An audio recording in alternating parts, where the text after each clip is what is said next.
Hello, Ann Nordin, 9th Judicial District Judge.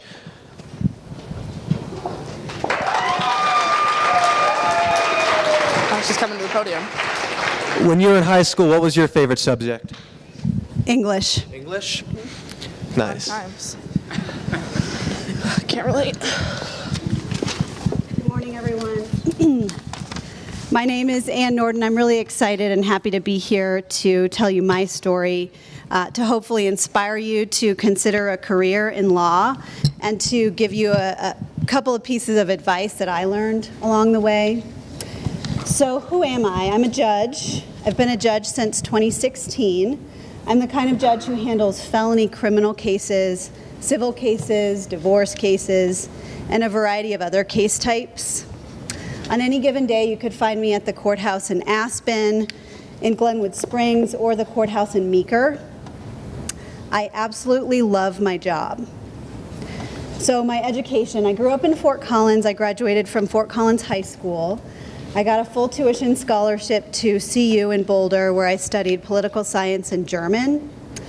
I studied abroad in Germany. I did internships with politicians. But by the time I finished college, I knew I didn't want to work in politics, and I didn't see a career path speaking German. I needed to open another door, and I loved to write, to read, to think, to work really hard. So I decided to go to law school, where you have to do a lot of all of those things. So I went to law school at the University of Oregon in Eugene.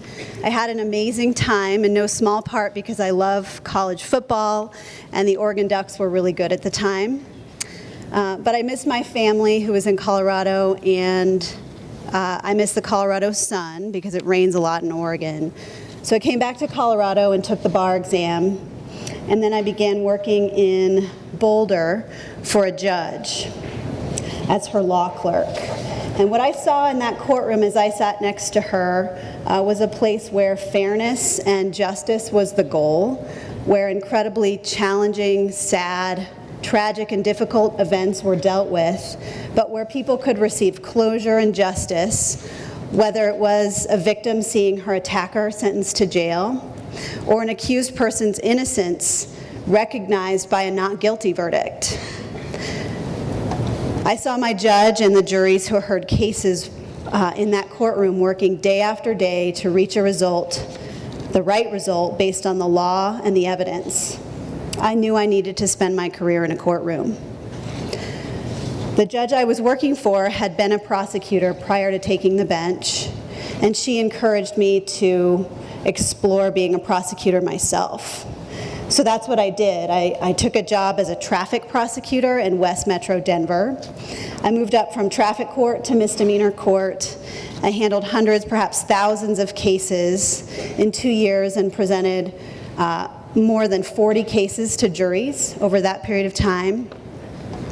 And don't be fooled, I didn't get guilty verdicts in all of my cases, because sometimes the hardest cases, the most difficult cases, are the ones that go to trial.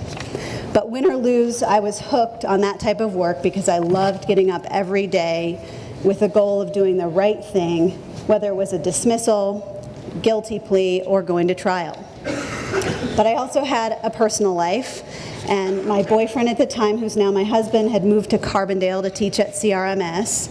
So after a year of being apart, in 2008, I decided to join the district attorney's office here in Glenwood Springs, so that I could both be with him and pursue the job that I loved.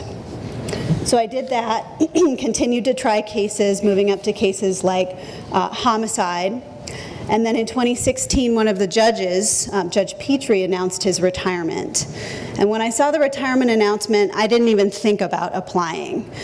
I loved my job. I had a 1-year-old baby, and I thought there was no chance that I would get picked.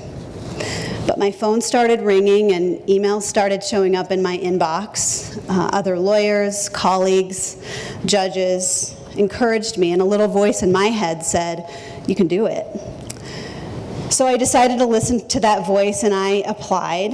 I was one of 3 lawyers picked to be interviewed by the Colorado governor's staff, and then about 10 days later I learned that the governor had picked me to be the next judge. So I have my dream job. I get to go to work every day to strive to achieve a just result for the parties in front of me, and to move towards closure for people involved in challenging court situations. I truly feel like I've won the job lottery. So I talked about the voices who encouraged me along the way. The judge I worked for in Boulder who encouraged me to be a prosecutor, the colleagues and others who encouraged me to apply to be a judge, and then my own voice telling me that I could do it.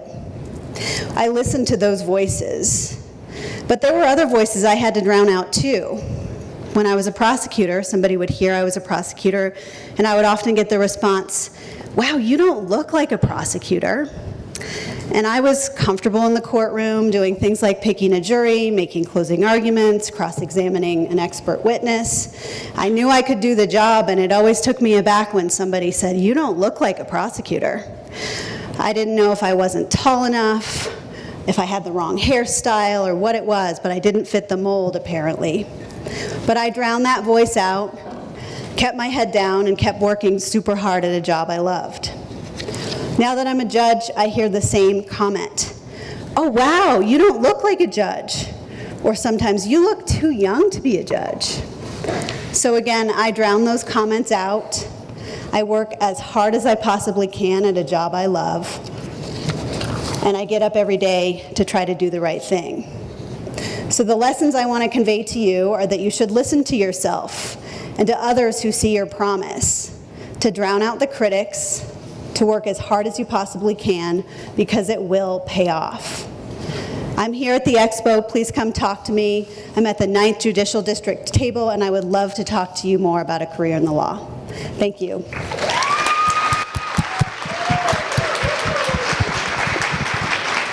Thank you, Ann, for the important role you play in our community.